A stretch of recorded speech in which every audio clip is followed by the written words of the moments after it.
So with that, I'll close my remarks and I will switch to our first formal presentation, which is going to be Jonathan and Anne-Marie. So I will pull this up for you guys and then cede the lectern to you. So please give Jonathan and Anne-Marie your full attention coming up, guys. Jonathan is doing the presentation. I am sitting in the supporting role. He insisted I come up with him. I was happy to sit right there. There's enough step for that. Hi, everyone. Dr. Lewis, thank you for asking us to share today. And congratulations on being the new chair of DE. If you guys don't know, he and I do a Saturday morning Peloton ride called Club Bangers. Really recommend it. He crushes it. He's amazing, and it's a fun way to keep in touch. So I'll see you at class. That's great. Yeah. All right, so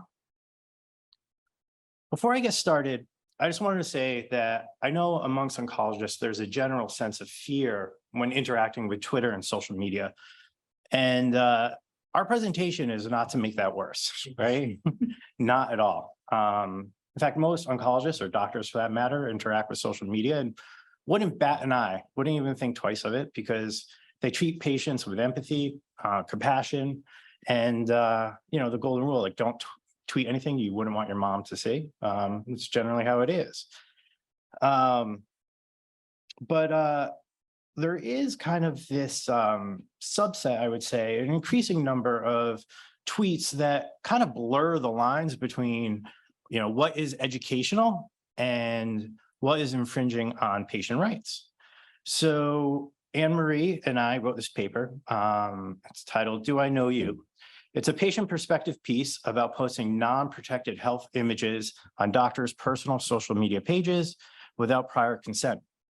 It was published in February of 2023 in the JCO Oncology Practice, and to our surprise, they even put it on the cover. The impetus, again, we, as Dr. Lewis mentioned, if you put a tweet out there, it's part of the public discourse. Anyone could use it anytime, but I have respect to the people in this and also respect to this doctor. I chose not to include this provider. I don't think two wrongs make a right. I don't want to embarrass that doctor, so we'll only mention it one other time. But this impetus was a doctor who frequently has these posts that will say, hey, could you guess what the diagnosis is? And here's a couple lines. I am not a doctor, I'm a patient advocate, but by looking at this one x-ray that he posted, it was testicular cancer, and I could tell. I had testicular cancer. Anne-Marie is a cancer survivor. We both serve on patient advocacy committee. And I said, Anne-Marie, can you believe this? And she said, no, this isn't right. Because as the world and 10,000 people were talking about what's going on, here's a young man thinking I have cancer, and I know what that feeling's like, and it's terrible. And, we wanted to do something about it. So we wrote this paper. So if you want to read the article, there's a QR code. You can actually scan it and read it yourself. But I want to just go over quick overviews. So again, social media is a tremendously effective tool for patients and providers alike, but it could also be really damaging. We believe that posting images without consent undermines a patient's right to autonomy and erodes a sacred trust between patient and provider. The laws of HIPAA do not extend to social media currently. Accidental doxing or re-identification really isn't as difficult as one may think. And a complex problem, we came up with a solution, a very easy solution, is a hashtag with consent, which means if you believe you have a case that is clinical interest, just ask the patient. Just ask, may I post this? All right, so reception. I am not all that familiar with Allmetric. Dr. Lewis said he would chime in here. But from what I hear, these are pretty good numbers. It was the top 25% of all research outputs scored by Allmetric. Had a high attention score of 93%. It was 201 out of 1,112 outputs by JCO Oncology, and reached over 425,000 followers. Dr. Lewis, do you have something to say about Allmetric here? I'm just going to interject. Without metric, again, I think this is a huge validation of how to measure the impact of something that you publish, both digitally and through traditional media. The way I think about it is it's like throwing a pebble into a pond and seeing just how far the ripples go. So altmetric is a really interesting sort of next generation way of capturing the impact factor I mentioned earlier. And I like it because it looks across networks. It looks at traditional news outlets. It looks at the impact on, the channels that we use, and it looks at the impact in the traditional print forums. So it's a nice way of sort of a composite score, if you will, of any given article's impact. And actually, there's a tool where you can take altmetric and it'll tell you this number for almost any article that you give it. So just a little bit of context there. Thank you. Anne Marie, if you have anything. Cool. She's not shy. She'll let me know. No, keep going. So, the numbers were interesting, but what was far more satisfying us was actually seeing it on social media and how people were interacting of it. Of course, JCO published it and supported the hashtag with consent. There was radiation oncologist Dr. Chino from MSK started using it, and she's been a tremendous supporter.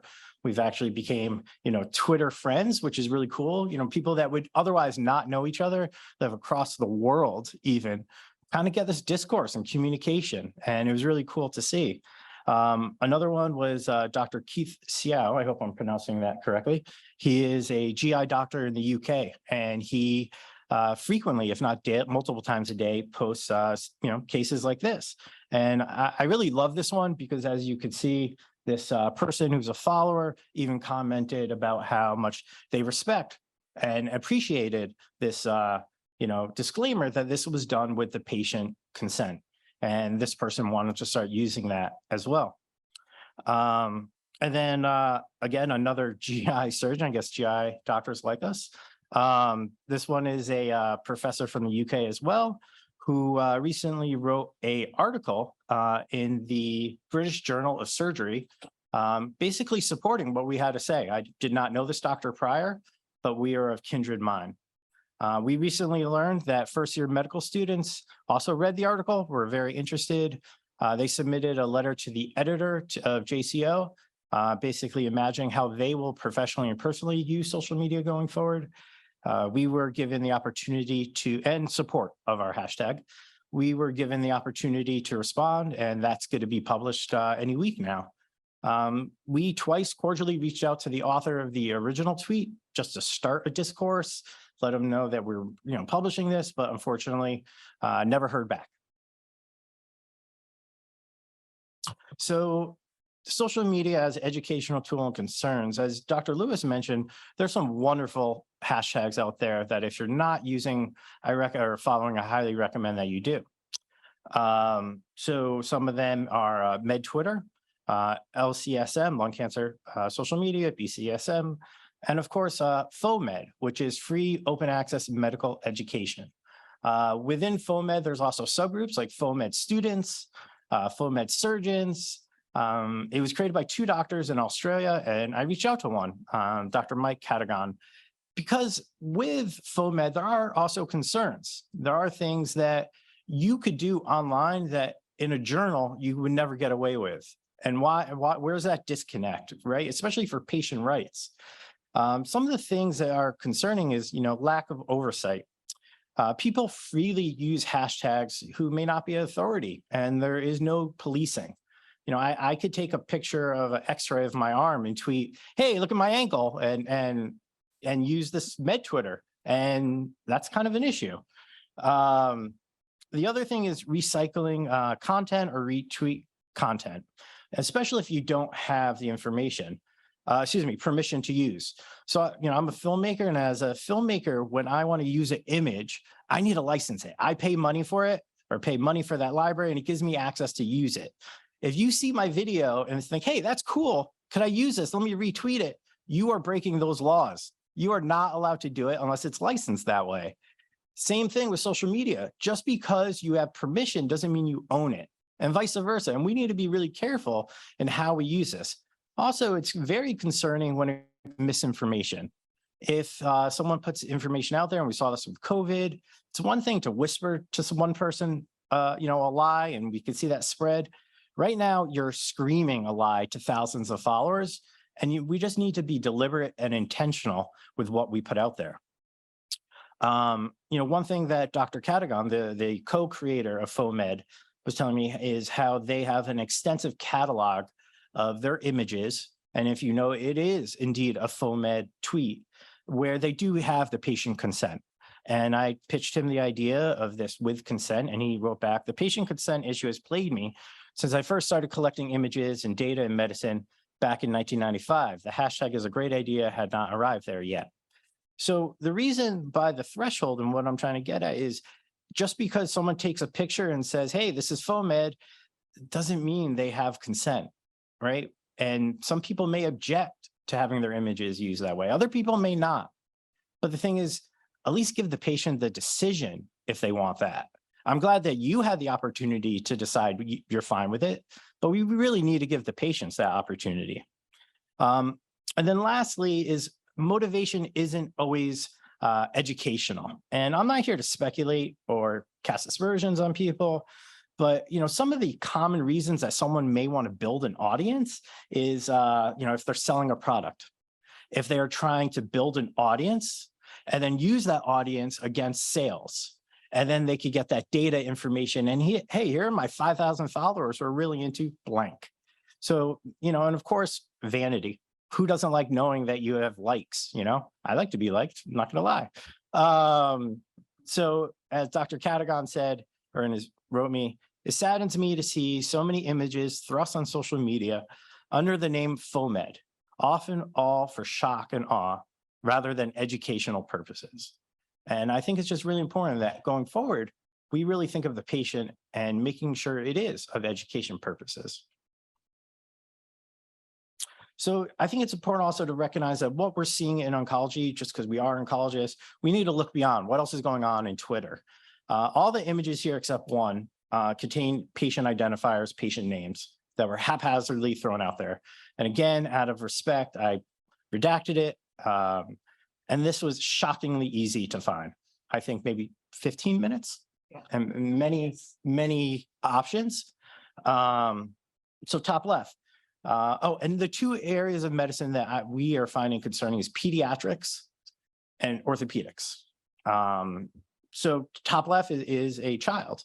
Well, excuse me, let me rephrase that. Someone under 18. So it's a brain image of a minor where the name is scratched off with a pen, but it really shows other issues, other data that you could collect and get an idea. For instance, the patient has cognitive issues. It was done on January 24th and they read at a 10th grade level. If that was your son or daughter, I'm not sure if you'd be that excited for me to know that right now. Low left is a premature baby with sepsis. The side image shows the baby's name. Top right is a X-ray of someone's ankle from a practice, and they were trying to get advertisements and brag about how good they are. They're so great that they left the patient's name on the X-ray. The low right, I actually loved. This is a couple years ago. It was a med student. Hopefully she is a doctor. It says X-rays from when I originally fractured my distal radius. I think it's really cool to be able to look at these bone healing process. Disclaimer, these are my own X-rays. Like, that's awesome. All right, that's all it took was foresight of thinking, hey, this is mine, I'm okay with this. So let's give patients that opportunity. So going forward, the hashtag with consent is just to start the conversation. In the court of law, if you went and said, well, I had a hashtag with consent, it has no teeth. It's not, I know that, right? It's not anything binding, but hopefully we could get the conversation moving here. And when we look at what other countries have done, America is really far behind. In 2016, the EU, which has the most stringent privacy laws, they created the General Data Protection Regulation, GDPR, and they oversee all EU data. And that includes health data. And some of the categories is race, religion, political affiliations, sexual preferences, biometric and genetic data, and other info regarding health. I found really biometric and genetic data to be extremely interesting. The UK General Medical Council recently published and kind of reemphasized their standards. They have the ethical guidelines for doctors, and in it they say, quote, the standards do not change because they are communicating through social media. Also, recently, the American College of Radiology suggested new workflow when you are presenting and to keep PHI out of medical images, presentations, and educational material. They are learning that when you quote scrub the image that you got online, there's still some data there, especially if you crop an image. That's one of the things they bring up, and cropping an image actually doesn't erase anything. It just puts a, frame on it so you don't see anything else. Everything else is still there. So the American College of Radiology actually has new guidelines of how you should upload images for a presentation. And not only are those images salient for the US, they do note if you are presenting in the UK, they have different laws. And that's exactly what we are talking about with the UK General Medicine Council. We're also seeing states passing their own privacy laws. California, Virginia, enhanced privacy laws are in effect this year, Colorado, Connecticut, and Utah. So where does this bring us? Under the leadership of Dr. Lewis, this is something that I've already asked him. I'm not just springing it on him right now. Going forward, well, what should we do? Giving the prestige of an organization like SWOG and where we sit, I see this as a wonderful opportunity for us to have a position. And I would like to pose it to our colleagues that what if we do write some sort of paper and have a unified voice and try to reimagine or rethink, or not even rethink, what do we think about going forward? Because patients indeed deserve more of a voice in this discourse between provider. And with that, I just want to, my wife's going to kill me. Some thank yous. I would like to acknowledge Dr. Dizon and Dr. Lewis for the support. I would also like to thank my wife, who's 36 weeks pregnant and could have a baby any minute, and she's letting me be here. She's probably seeing patients. She is an OBGYN, so it's fine. But if you guys want to tweet her and wish her good luck, say thanks for letting Jonathan come, that would be super cool. Oh, I should have. Yeah, with consent. Her Twitter handle is at Hannah OBGYN. She's probably redder than a cherry right now. And that's it. Thank you.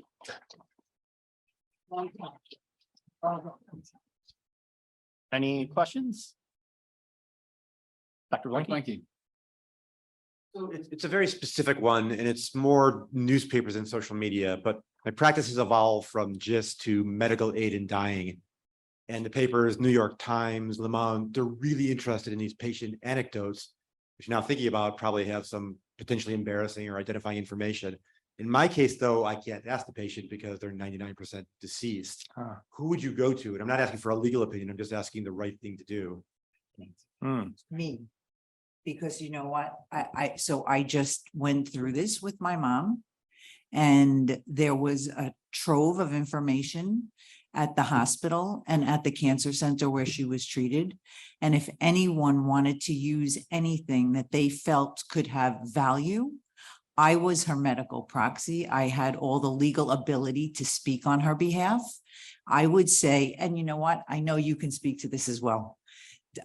You ask an immediate family member to get permission. I should not pick up a newspaper and see something that I can identify as my mom. Full disclosure, when you put a tweet up earlier in your presentation, I was holding back tears because everybody's name that was in the tweet was somebody that I was personally very close to. They're all gone now. However, that's in the public domain. I've seen that tweet a gazillion times. It will never stop getting to me. But if it were my family member, I would absolutely want the ability to have someone come to me and say, do you mind? And with that, I think you should share what you did. Yeah. So any family member I can find, because many don't have a true medical proxy. Yeah. Yeah, thanks, Dr. Blanky. Very important question. And I'll give my own family as an example. So many of you know that, it's kind of like the hair club for men. I'm not just the president, I'm also a member. So I've had cancer myself. Even that reference is dated, I'm sorry. Like my kids say, I'm one of the olds.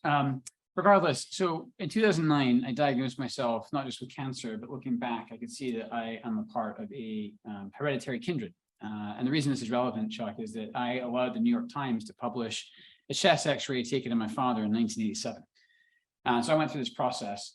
Interestingly enough, to what many of Jonathan's points, at the time, at least the paper of record, I'm not making a political statement, published my images with metadata embedded in them. So if you want, and I won't do it at this juncture, you can actually go online, look it up, and you can see my bowel gas pattern which is one of the more embarrassing things I've ever said in public, with my ID attached to it.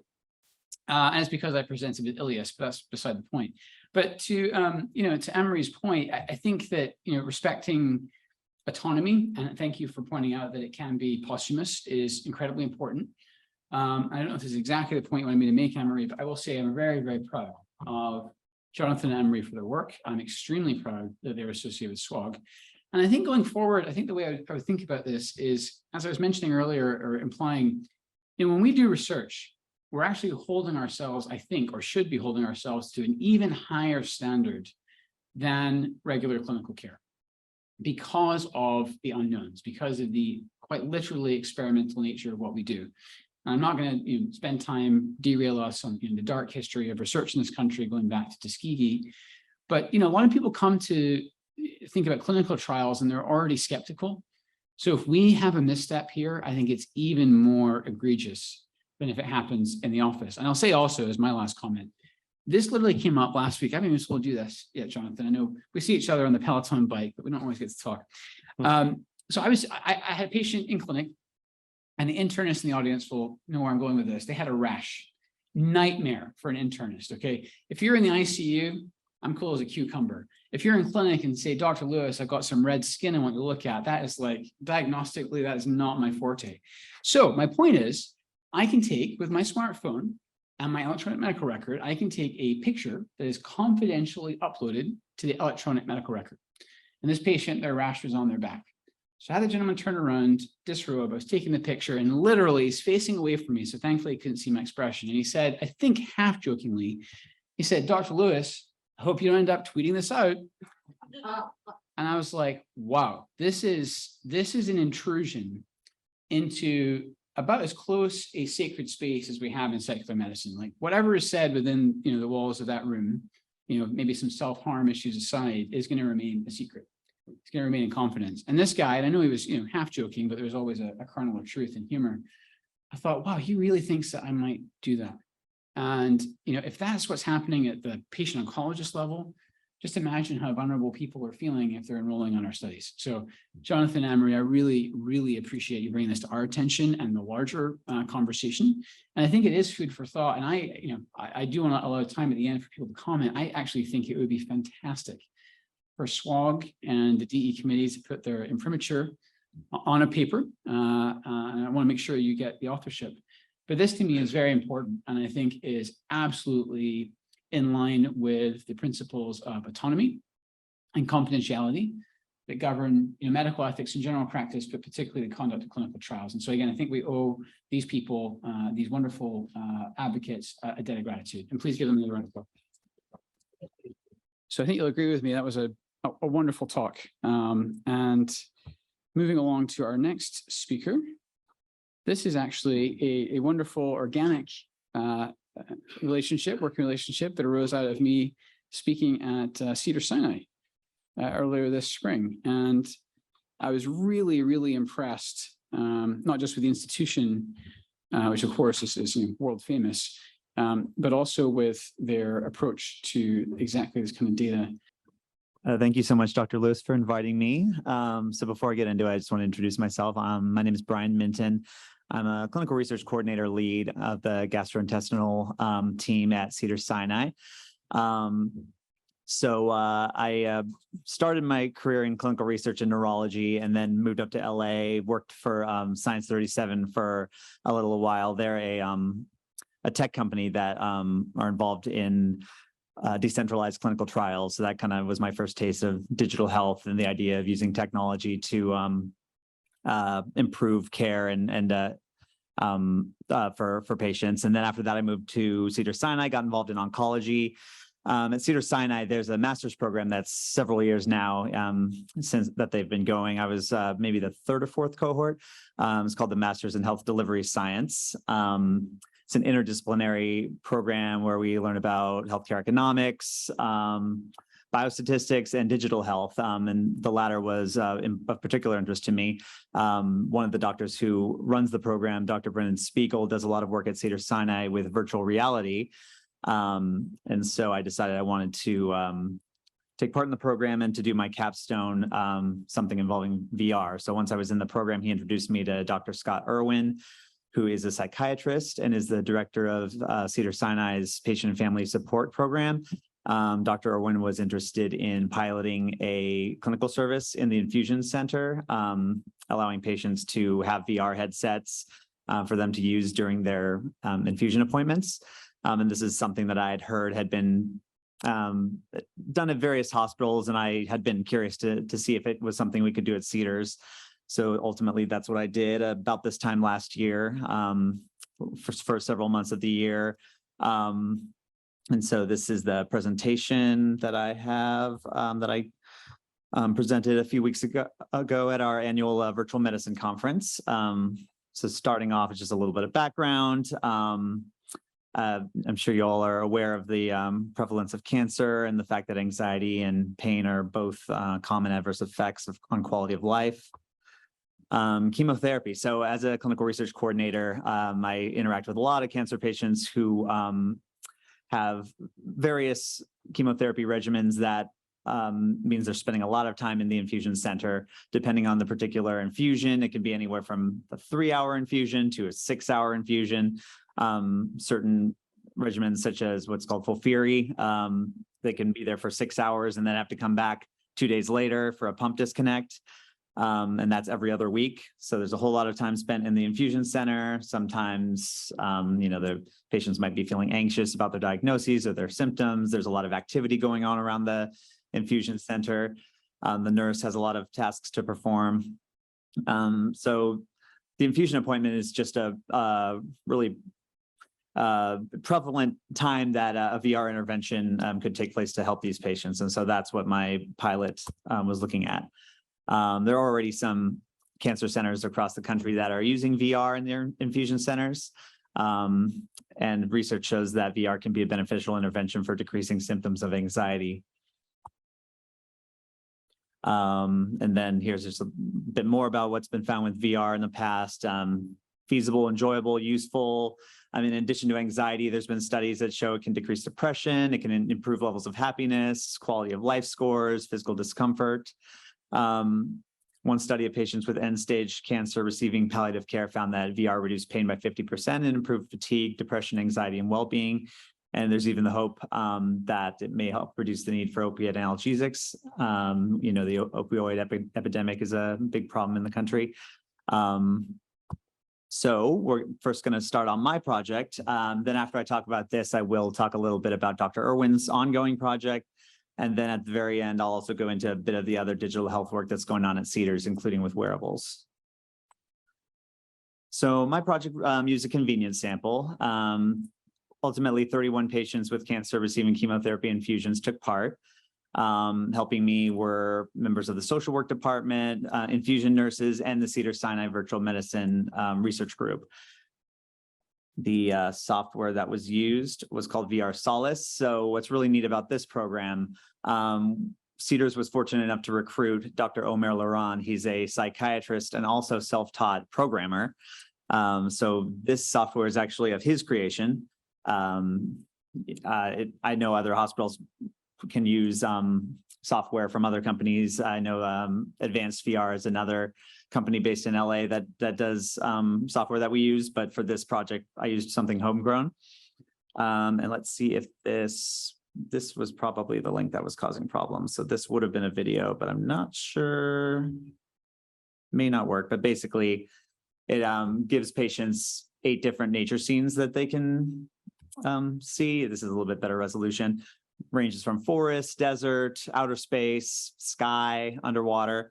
In addition to just being able to observe and enjoy peaceful music, there's options to have a guided meditation or a breathing exercise. There we go. So there were the data I collected during my project were mainly 2 types. For one, I wanted to get anxiety scores. For this, we used the short form of the State Trait Anxiety Inventory.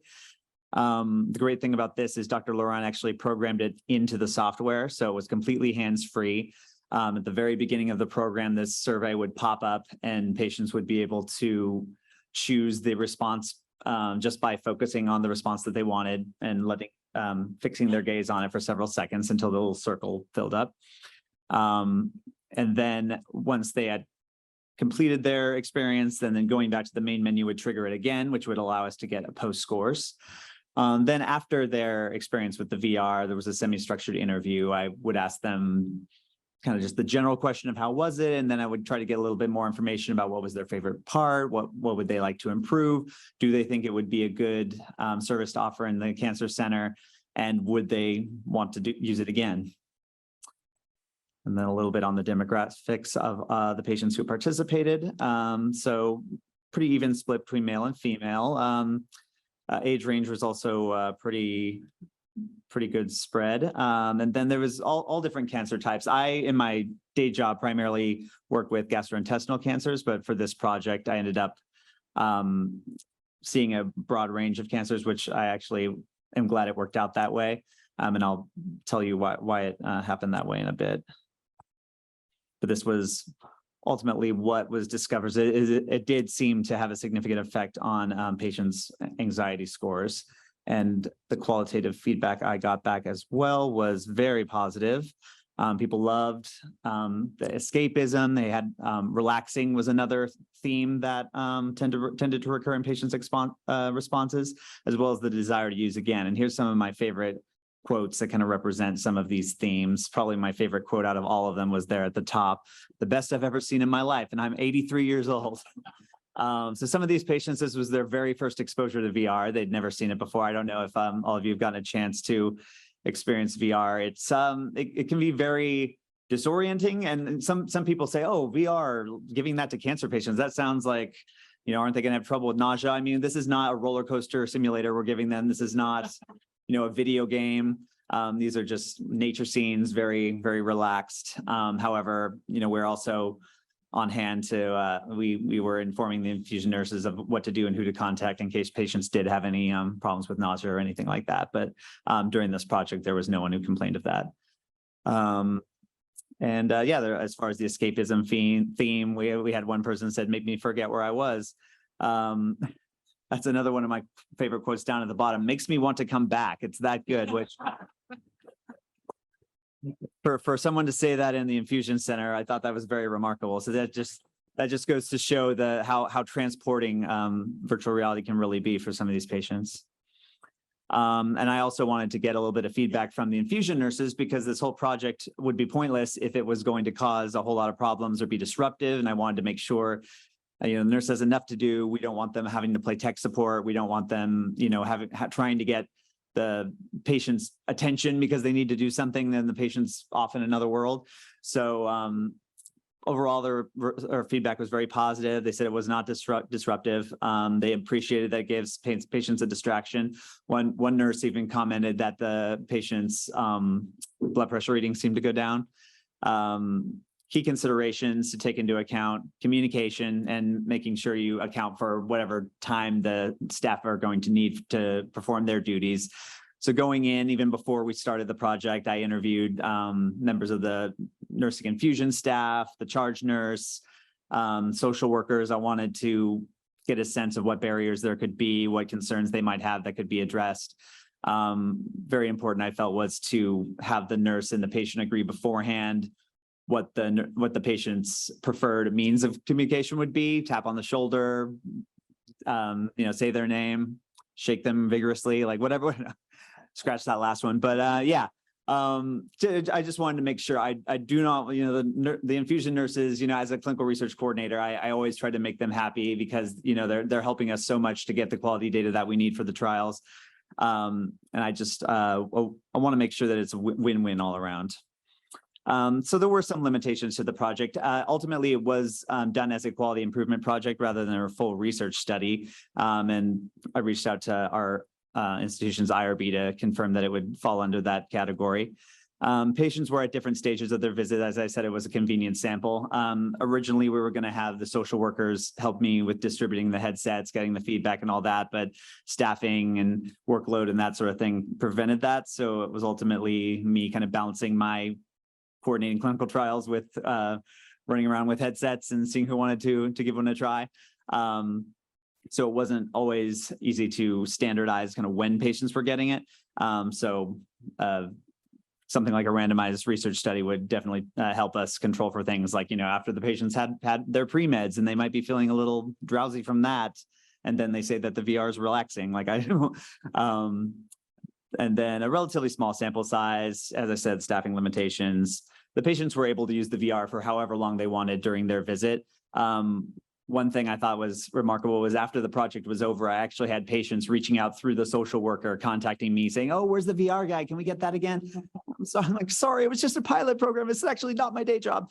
But I do hope, and I know they are trying to see about instituting an actual clinical service now that I've piloted it. And in fact, one of the things that I was going to mention later, but I'll just bring it up now, is currently in our neuro-oncology group, they have a monthly multidisciplinary clinic, and they're trying to get a similar clinical service up and running during that. So I'm really excited that that's taken off. And this is just some of the people who helped make this pilot project happen. As I said, Dr. Irwin, Dr. Loran was the one who designed the software, Dr. Spiegel, the VR guru at Cedars, and he's actually written a book called VRX, which I'd highly recommend. It's really fascinating. It goes through all of the work that is being done in virtual reality in the medical space. J.K. Vandergog was the manager of social work at the time, and then some of the other research members of the CS core group. And I'm just going to talk a little bit about Dr. Irwin's project, which is currently ongoing. When he presented this a few weeks ago, like he said, he doesn't like to present on ongoing projects when he doesn't really have a lot of data to show, but we just wanted to kind of give a sense of what else is going on with VR and cancer at Cedars.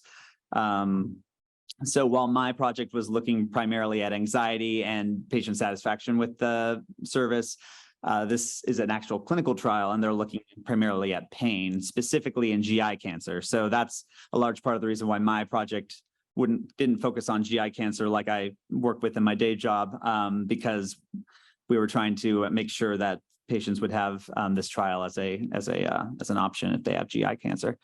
So this is actually a randomized trial. Patients can get assigned to 3 different groups. They either get an immersive distraction, which is a lot like what I was using for the pilot, nature scenes and that sort of thing. Immersive skills-based, and I'll explain a little bit more about what that means in a second. And then the non-immersive sham. So this one, they still use the VR headset, but instead of a virtual 3D environment, they basically just are seeing a 2D movie. So that, in a sense, is the placebo group. And the other big difference with this project compared to mine is that mine was at Cedars in the infusion center. This is actually being done completely remotely. The headset's being sent to the patient's home. They're able to use it whenever they want for their pain symptoms. So the immersive skill-based VR involves modules, and it's provided by Applied VR, a Los Angeles-based company, providing psychoeducation, pain education, breathing training, relaxation training, executive function. So a lot more involved than the software that I used from my project, which would be similar to this immersive distraction VR.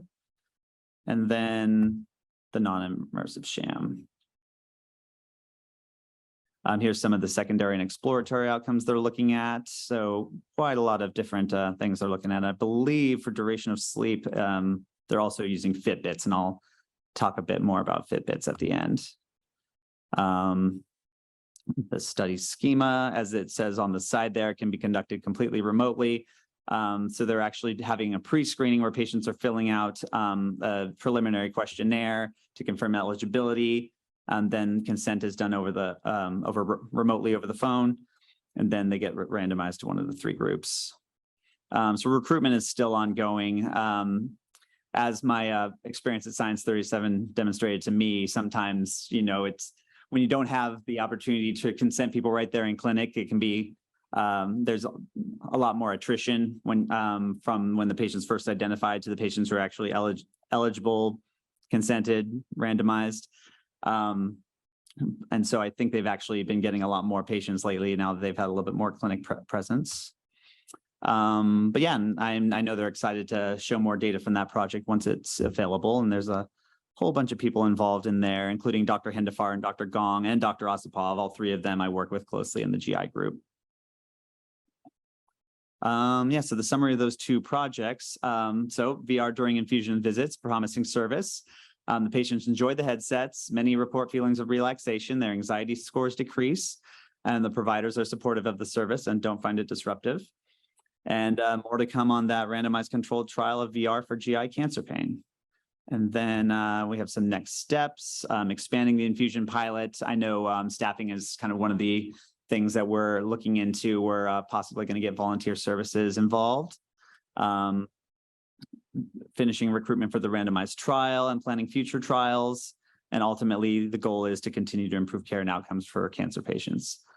And then I just added a little slide here about also in the work. So I mentioned piloting the VR service as part of the neuro-oncology multidisciplinary clinic. So that's currently going on.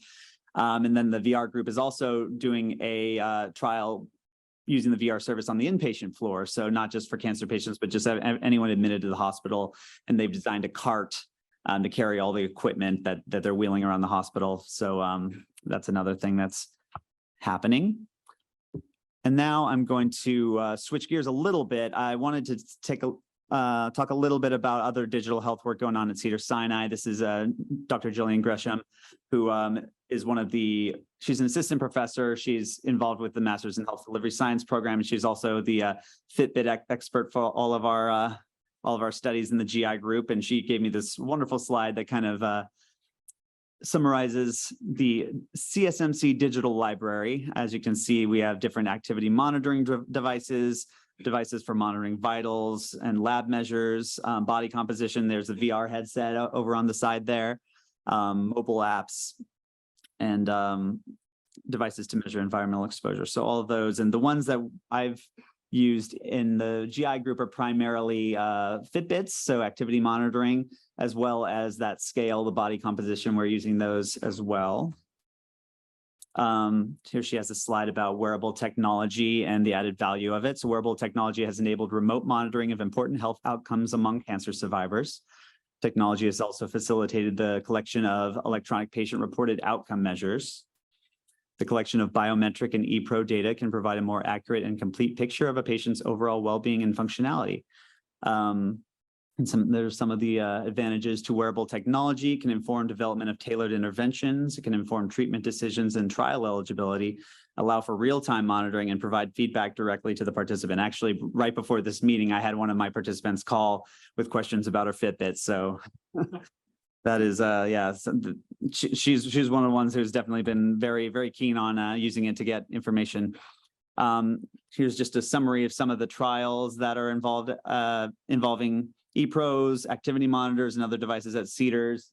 The ones that are the PI's Hindafar are the ones that I'm more involved with, PANCAX-3 in particular. PANCAX-3 is for patients with pancreatic cancer who have symptoms of cachexia, which is cancer-associated weight loss. The intervention is pancrease, which is basically often known under the brand name Creon. It's a supplemental pancreatic enzymes that patients with pancreatic cancer often need as for supplemental enzymes when they to help them digest food. Let me just skip to this slide. So we're using the Fitbits in that study, as well as dynamometers to measure their hand grip. We're looking at lean body mass. For the Fitbits, yeah, that's something that I dispense to them and set up for them at the cycle 1, day 1. They use that throughout the trial. And there's an optional component of the trial where we continue to collect data up to 3 years afterward. We tell them to wear it all throughout the day and also at night to get information about their sleep. And patients overall, the compliance has been very good. Some initial technical issues just about sometimes it would fall out of sync, but once you get into a good practice of every time the patient comes in, making sure that the Fitbit is properly synced to their smartphone. The Fitbit holds data on it for at least a month, if not more. So even if it falls out of sync, I've found that just syncing it on a monthly basis, we are able to get all of that data. And we're amassing a whole lot of information about activity levels. And though the study is still ongoing, that will definitely be interesting once we get to the point of data analysis. And oh, I don't think we have so going back to that, then the scale, the body composition, this scale is also the one we use is made by Fitbit as well. It uses the same app, and patients are just able to stand on the scale and beams the the weight measurement directly to the phone. So we're able to get measures that way without relying on the patient having to fill out a paper journal as would be done in perhaps more traditional studies. And that is basically all I have to say about that. So yeah, well, thank you, everybody. And if anybody has any questions about the VR project or the wearables or anything else, I'm happy to answer.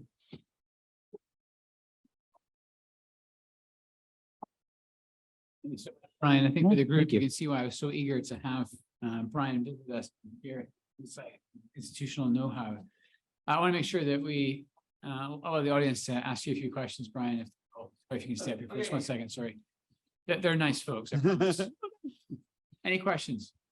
Yes. Please. Thank you so much. That was a fantastic presentation. I just have a methodological question. Okay. How do you measure the use of the VR equipment? And if you have a cutoff of the amount of time in order to make an assessment like, well, it's recommended that using it 3 times or for 1 hour or minutes of the equipment will make that result. Yeah, I believe that the VR group usually tells patients to use it in sessions of 20 minutes or so. But as far as measuring how much they use it, so the software that we use actually has that built in. So it not only tracks how long the patient used the scene, but which scene they chose, and in what order, how much time elapsed when they moved from one scene to another. So yeah, the software does collect all of that information. I didn't look at that for this particular project, but in the future, I imagine they might look at that. Thank you. Mm-hmm. Other questions for Brian? I have a curiosity question. Yes. Did you think about in the infusion suite, how many patients were less bothersome to the nurses because they were distracted? Like, is there That may have factored into why the nurses were so enthusiastic. now in an infusion suite? Mhm. And I'm thinking about, maybe I'm bored, and that's why I'm hitting the buzzer to get Mm. this over here, and maybe you just mitigated some of the boredom, but while I was also getting a benefit. So I'm just curious if that's something worth looking at down the road. Yeah, no, I think that's really a fair suggestion. I think the nurses who I spoke to who are really enthusiastic about it with the patients. I'm trying to think of any particular examples, but I definitely feel like the idea I got from them was not just that it seemed to help the patient, but that it also seemed to help them in that it gave the patient something to do. They didn't have to worry about, was the patient okay? Like, I mean, some of these patients just loved it so much. And there was definitely some trial and error involved. One thing I didn't really think about before doing the project was breast cancer patients, how often they're wearing a cold pack. I work primarily with GI cancer, and so I wasn't used to those. And then there were these patients with the cold packs, and then having to put a VR headset over that was kind of tricky. But some of them were willing to just kind of hold it up there and just so they could try it out. But then in the future, we would definitely want to take that into account and find headbands that with various settings or some other way to not exclude someone just because they have other stuff going on in their head. Great presentation, and Barbara Segarra, patient advocate.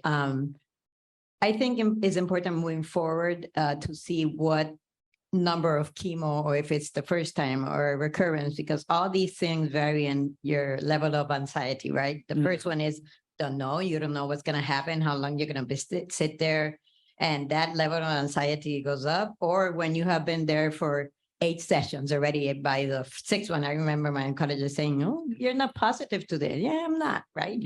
Or in my era, 2003, we didn't have all these streaming that help you entertain. I got entertained talking that's the best I know what to do. Yeah. So I had a friend and we both had the chemo, one sitting beside the other. But I think these are very good, and I think it will help because just sitting there looking at the bag, at the dripping, it really excites. Yeah. So I think it's a good job. So Yeah, and Cedars has a beautiful infusion center. I mean, it's up on the 7th floor, it overlooks LA, but once you've been there for, several times, I mean, I imagine even the most beautiful view can get old. So I appreciate the ability of software like this, hardware like this to be able to transport patients to this and just give them a break from the usual setting. And I do think that's a great point, that it also can really just depend on how far into their chemotherapy journey patients are, and everyone's different. Like I had a nurse one time say, "Oh, maybe avoid cycle 1, day 1 of a new treatment because there's a lot going on. The patient's going to be really anxious. The nurse has a lot to do." But then I had patients who specifically requested it on their first day of chemo because there was so much going on and they just wanted to get a break from it. So definitely that's where communication comes in, working with the nurses and social workers to help identify which patients might be interested. And if it becomes a clinical service, I'd love to see it just be something that's advertised right along with what food they can order, right there on the bottom of the menu. If you want virtual reality headset delivered to your infusion center or infusion station. Jack, hello, I have a patient advocate. I have a question about the pain management study that you discussed. What's the guideline for using the VR? Is it prophylactically anytime the patient feels like using it? Is it when there's some amount of pain that they're recommended to put it on for a certain length of time? How is there a guidance there at all? That is a good question. And since I'm not completely involved with that study, I'm not sure. I can definitely get that information from Dr. Irwin, though. I want to say that it's just up to the patient. I believe that's the guidance they're giving them, if either prophylactically or if they start to feel pain coming on to use it. But I don't know for sure, so I can certainly get that info. Thanks. And I think you have the NCT number. Look up those details in clinical trials. Very good. If anyone's interested. Yeah. Fascinating study. I think it's very interesting. And actually one of our GI advocates is in the audience. There we go. Yeah. So we have that's the number you were talking about. Yeah. Okay, I have a quick question. I'm Allison Rosen. I'm a patient advocate, GI cancer, AYA advocate. So have you involved a patient advocate or survivors or patients or caregivers in any of these studies to figure out, different, to answer some of these questions, like what did I do during chemo infusions? Did I have a guest with me? Would this have helped? Because we as an advocate committee love to help with things like this, to give insight as far as our experiences and experiences of the communities that we represent. So if you haven't, you should reach out to us and we would love to help. Yeah, no, that's a great idea. And I'll definitely encourage the team back at Cedars to do that if they're once they start looking to build up this as an actual clinical service in the infusion center, because I'm definitely invested now. I did this pilot project. I don't want it to go to waste. I want it to become something. So I'll definitely suggest that to them, because that's a great point, a great idea.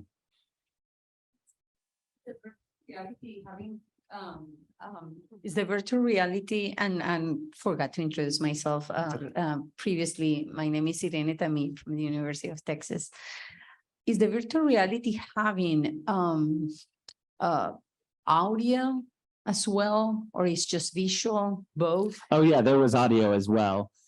So there were 3 different modes. One of them, if they just wanted the nature scene without anything extra, then it was calming music. We would have, if the YouTube link worked, we could have heard a little bit of it, but it's basically just imagine very Zen sounding music. And then there was also optional guided meditation that they could do. And so that has an actual narrator. Because that brings me to my actual question, which is, have you thought about Spanish narratives? For Very Spanish important point. Yeah. patients? And Cedars, we're based right in Los Angeles. We have a lot of non-English speaking patients. And so certainly I'm not sure off the top of my head with that particular software. I'll have to ask Dr. Loran, but no, I think, and as we scale it up, then that's very, very important. Yeah. Great job again. Thank you so much. Other questions or comments from Brian? Yes. Yes. Okay, Mike. GI study, what is the non-immersive? Is it a video? Is it a I believe it's video, yeah. So it's basically the main difference is instead of being a 3D immersive environment, it's just a video. It doesn't change as you look around. You're describing a pilot, that was my, when you were describing a pilot, that was my first thinking is because I, 20 years ago, I've been treating that with my portable DVD player and a Blockbuster. What is this Blockbuster you speak of? So I was thinking about other films doing comparative work around VR, which would be immersive, and I would think directly have, Mm-hmm.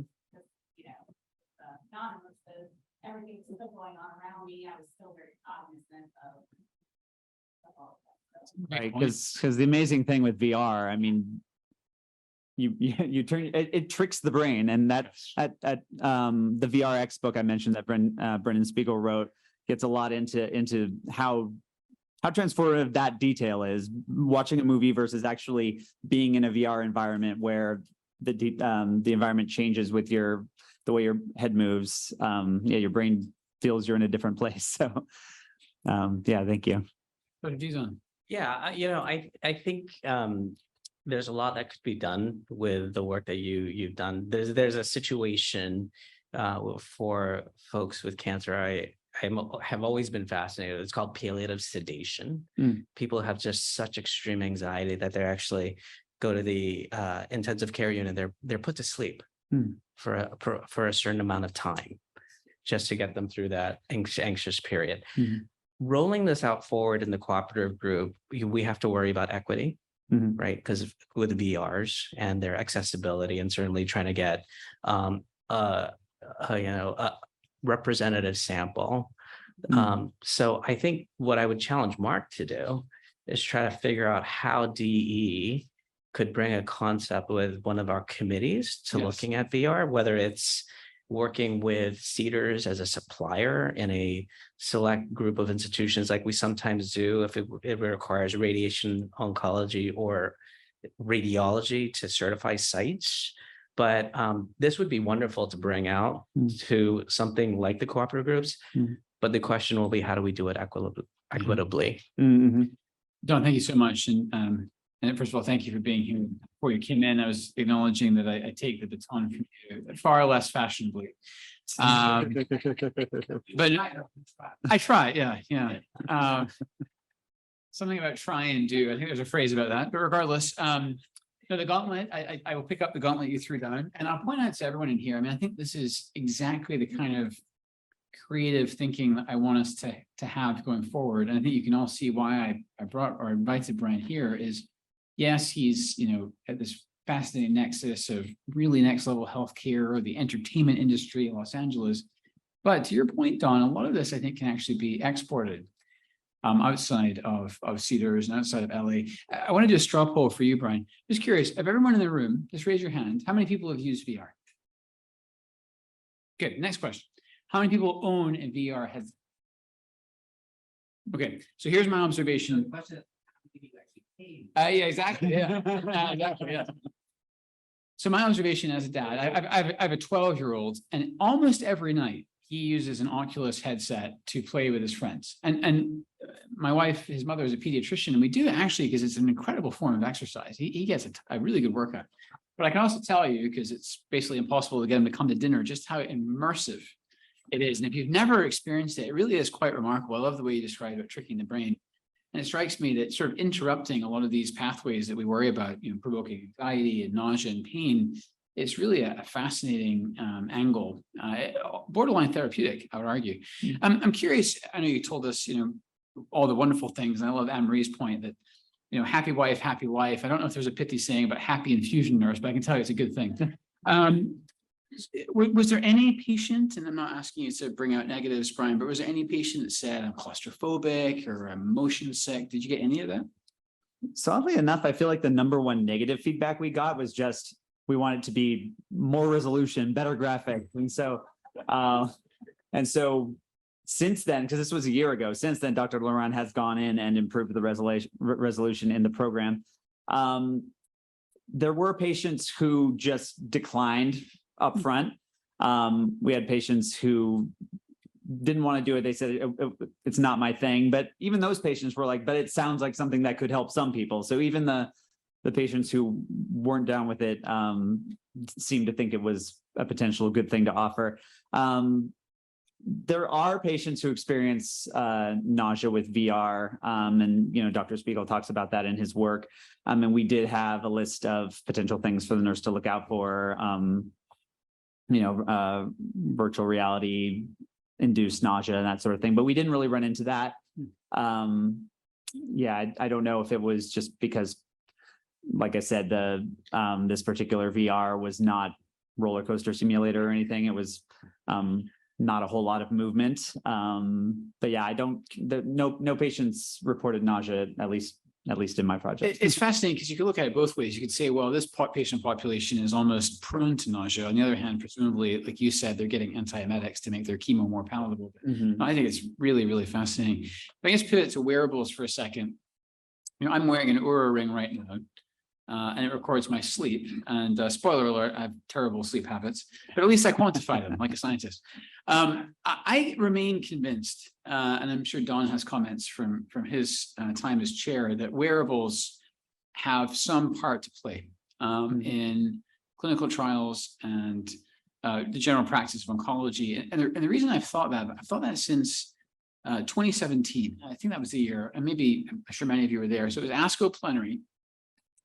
There was this fabulous presentation by Dr. Ethan Bash, and some of you will remember this.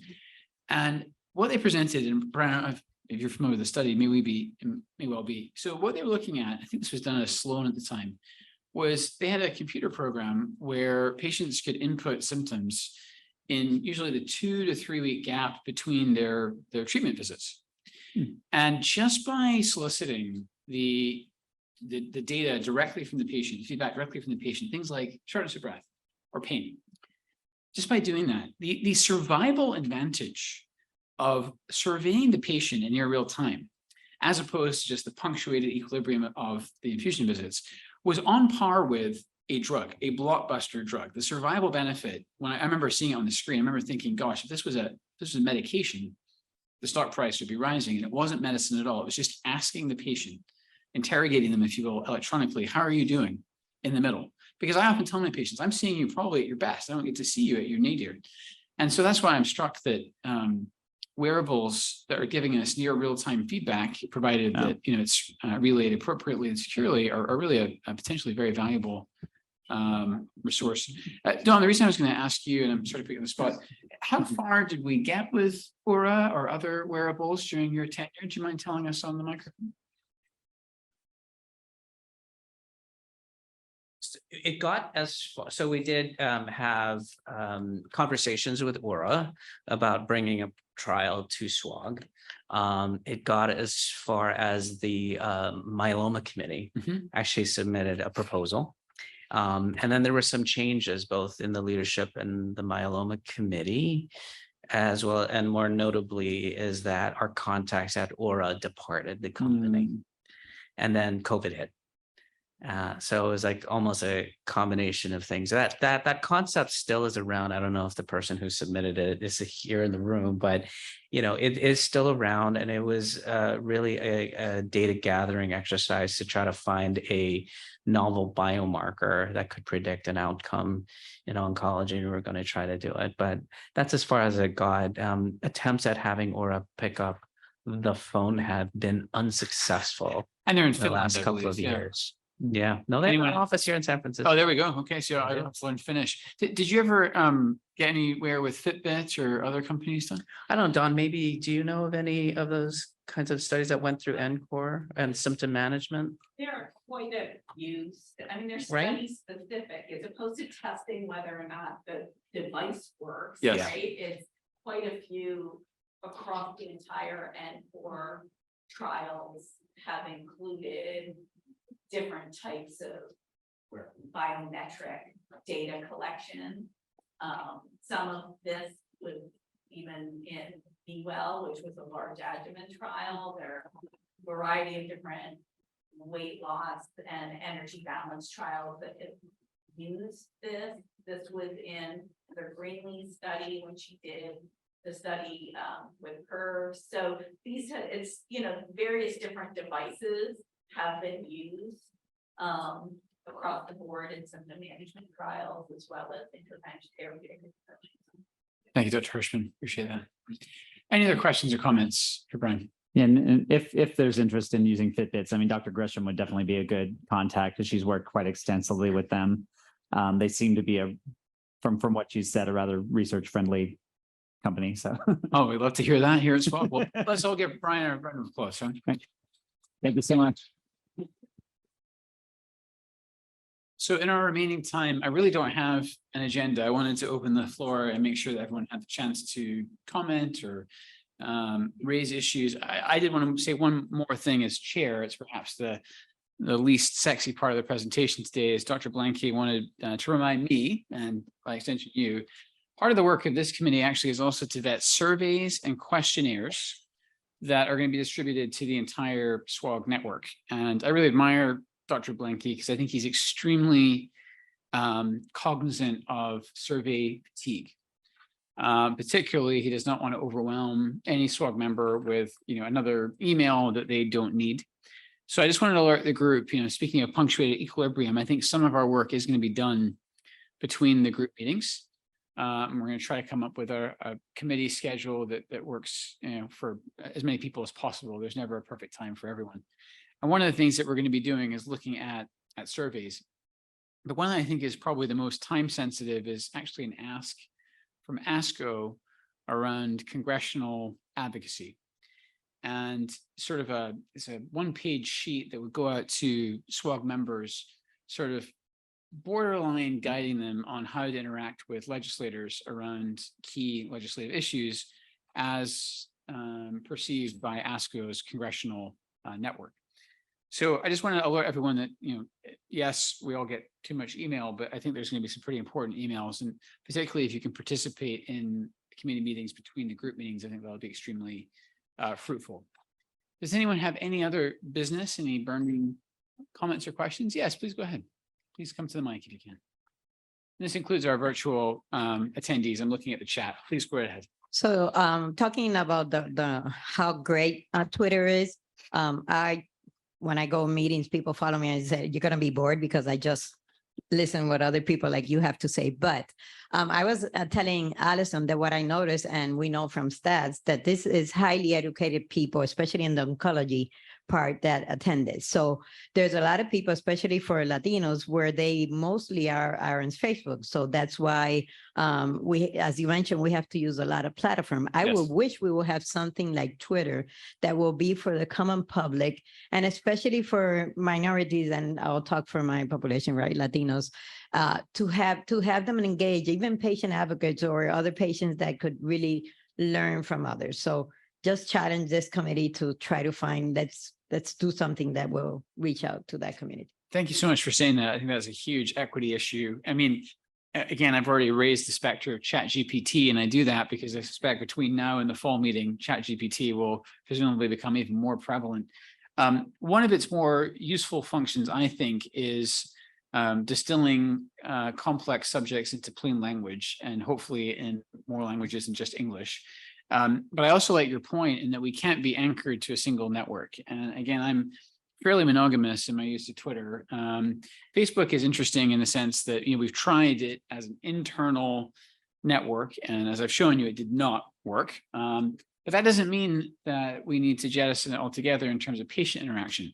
I will tell you, we have the data to show it. SWOG investigators are extremely averse to using Facebook if it's going to involve patient contact, and I understand why. On the patient side of things, I'm involved in Facebook groups where membership is sort of predicated on some sense of privacy, and that privacy has been eroded quite famously or infamously around BRCA. I think there's a group called BRCA Survivors, and there was a not apparently very elegant hack where just using a Chrome browser, you could actually see their identities from outside the group. And again, I'm not saying that Mark Zuckerberg is a great altruist. I think he's a very progressive man, but I don't think Facebook completely operates on, the beneficence of humanity. So I think that we just need to be agile. As I also showed, I think the networks are changing all the time. And I look to this group because, there's not one person among us, and, we have some real digital engagement luminaries in here that is good at all these networks. And I think we need to leverage that collective expertise. Please, Dawn. Yeah, so, when I talk to junior faculty about Twitter and, the importance, there's obviously the same phenomena that you get with like fake news, because there's a lot of self-promotion. It's hard to distill high quality from low quality. And it creates, for some people, a considerable amount of anxiety. So I'm just wondering, look, I'm not there, I'm not doing that, this person's doing this other thing. And you can get into that, and I talk to a lot of people that it makes them anxious about all the things they're not at and not doing. And so I just want to sense from you, like, what advice would you give people that, because there's always, every coin has another side, Yeah, of right? course. So, Yeah. Just trying to get your perspective. Well, thank you so much for asking that, Dr. Hirschman. I would say that, again, to give credit to Dawn and other members of DE, I think the creation of a toolkit around social media, and Dawn, I think you particularly focused on Twitter. We already have that resource, and I'm happy to share it. My verbal answer is that it should look different for everybody. And, when I was explaining my origin story with Dr. Fish, he told me, this is beautiful. He said at the beginning, Mark, he said, just listen. And I love that, because I think there's still this notion all these years later that if you're using it passively, you're not generating content. And I hate this term, but they use the term lurker, which I think has all kinds of sinister connotations, which I don't like. Twitter or any social media network is yours to make of it what you will. I'll say to your question, though, I think there's actually a bit of a positive in there. And what I think is happening is I think social media activity is being legitimized. I know for a fact there are certain academic medicine programs in this country where your DE activity, however that's quantified, often it's doximity membership, counts. It counts towards your academic productivity. And I think that's very forward thinking. I think we're going to see more of that. What I don't like is what you have implied is I don't want that to put sort of pressure on especially younger faculty to perform. Because what Mike told me is, he said, Dr. Fish said, once you're done listening and you start contributing, you can still use it to amplify other people's content. You don't have to generate things, de novo. And so, when I was done lurking, the first thing I would do is retweet and like. And that's an important part of the algorithm. I don't know if this is known, presumably is, but recently there was a leak in the Elon Musk era of Twitter. There was a, for as long as Twitter exists, I better hurry up. But there was a leak in terms of how tweets get weighted. How exactly do these multiply? And what was fascinating is, if I remember the formula correctly, and I suppose it could have changed because it's Elon, I think likes were actually almost as powerful, if not more powerful, a force multiplier than retweets, which really surprised me. My point is, if you see something that you like, you should then like it, or you should retweet it. That's part of the social contract, I think, of being on the network. And then the last thing that I felt comfortable doing, which I do now, almost as a dopamine addiction, is generate content. But my point is that I think that fellows in particular, I'm very glad, Dawn, that you're highlighting young investigators, because they're the lifeblood of SWOG, can use it, among other things, to educate themselves. I didn't use this as an example, but other people have talked about education on Twitter. There's a HEMONC Journal Club, I think it's #HO Journal Club, that has done a wonderful job of using, again, traditional, peer-reviewed literature as the starting point, which is very legitimizing, but then having these online conversations, I think monthly, and I think it's run at the University of Florida. And it's interesting, when they polled the fellows and said, what did you get the most out of this? It wasn't that it was a particular trial, it wasn't even research methodology.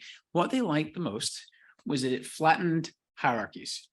And I think that's a really interesting insight, because as much as I love medicine, there's so many things that are weird about what we do. If you think about it, on one level, I'm going to go back to my invoking the Gutenberg press. We almost have this medieval guild set up where we're apprentices and we learn from masters, and then we work our way up, and then we get to teach our own apprentices. It's a beautiful cycle. But it's so rank based, especially in academics, that I think it's been difficult traditionally for a junior faculty member to sort of feel like they have the same platform, the same microphone as they're attending. And I'm not saying all that goes away online, but it definitely is an equalizer, or can be. Sometimes it's even the opposite. Like I had some of my senior faculty at Anderson, especially as this pendulum swung, who would come to me and say, "Hey, Mark, how do you tweet?" And these are people who would probably never ask me a clinical question, but they felt compelled to ask me a social media question. So I took it for what it was worth. But no, I think it's a beautiful opportunity for definitely young investigators to get involved. And this pipeline in SWOG is, I see it all the time. I see this cooperative group really cultivating that talent, and I'm thrilled to see it. Jonathan. This is per Dr. Dizon. So you guys may remember a original digital engagement project was the Cancer Brief project, which was a Hope-sponsored pilot project to see if social media, specifically videos that we created, can be used to increase public awareness of cancer trials. And we presented in the fall. It was a very compelling yes. And Dr. Dizon was talking about assembling kind of a crew of authors to help with a JCO submission. And it was something we want to continue on. And one of the original ideas from Cancer Brief was perhaps, if successful, to apply for a further grant. I would like to also defer to Dr. Henderson, who from Fred Hutch, we've been working together about a very nascent R01 proposal. Would you like to say a couple words about what we've been discussing and how it incorporates Cancer Briefs and what we learned from it? Do you mind coming up to the mic there in the back to start? Sure. Here? Yeah. Sorry to put you on the spot. Yeah. That's okay. Thanks, Jonathan. So we've been kind of for a while now tossing around some ideas of how we can adapt the Cancer Research series. So we are looking to write an R01 that has a CBPR community-based participatory approach to adapt this series to see if we can impact the informed consent process and shared decision-making in terms of whether patients want to participate in a clinical trial or not. So trying to do some kind of video component supplement to informed consent to see if that actually increases patients' knowledge, motivation, and helps them make the decision about participating in clinical trials. So it's very largely related to clinical trial participation. And this would be conducted at first to start, we definitely with future directions, we can adapt it to different cultural groups, but we will be focused on Black patients in non-therapeutic clinical trials. So I absolutely love that. Thank you so much, Jonathan and Dawn, for highlighting that. Thank you for your comments too. Just so everyone's clear. And we are still looking for help with the article. Writing? Yes. Yes, absolutely. So again, there are multiple opportunities I think you've heard today, if you've been listening attentively for participation. And back to Dr. Hirschman's point, I mean, this kind of activity can result in authorship that you can then put on your CV. So it can be both. There's a false binary, as I've said many times today, separating digital engagement from traditional sort of validated or legitimized scientific activity. I really don't want to view them as separate. I think they can overlap quite beautifully. My point about Cancer Briefs is I think it really takes advantage of visual media. And what I've learned tweeting, my very first tweets, Dawn, covering SWOG meetings, I've gone back and read them. They are stultifyingly boring. And I wrote them, so I can say that. Usually it was, our alphabet soup, S1218 or something, and then a bunch of numbers and a percentage, and I would say hashtag SWOGonk, and I would get one like, which was probably my wife. And but I've learned, and this is not any secret, and there's people in this room that know way more about this than I do, is that visuals grab the attention. I think by some metric, it's tenfold more likely to get engagement of visual. And video is even more engaging than a static image. And what strikes me watching my kids grow up with all this available is they are so much more interested in video than text. And again, I don't really understand cognitive psychology, but I have a feeling that has some deep meaning in our brains and how we absorb these things. But my point is, this committee has so much sort of cross-pollinated talent. We've got people from the entertainment industry, we've got people from tech, and then we have advocates and we have people that are doing therapeutic trials. We have so much opportunity here. I'm just really, really excited to see where we can go. But as has also been said many times, I think we have to be agile. I think we have to admit when something's not working, which we've certainly done before. And then I want to make sure that it's a rising tide lifts all boats. I don't want to just be doing things in English, certainly not in medical English, because that's basically an incomprehensible language to the public that we're trying to serve. And I'm just really excited after today's meeting to see what we can accomplish together. So Again, as we adjourn, I think we're closing right on time. Please look out for messages to come after this. I think a lot of the work is actually going to be done between now and when we reconvene in the fall. But if you're like me, your brain is absolutely buzzing with ideas, and I'm so grateful to everyone that participated today. So with that, we'll go ahead and close, and please give a warm round of applause to everyone that spoke today.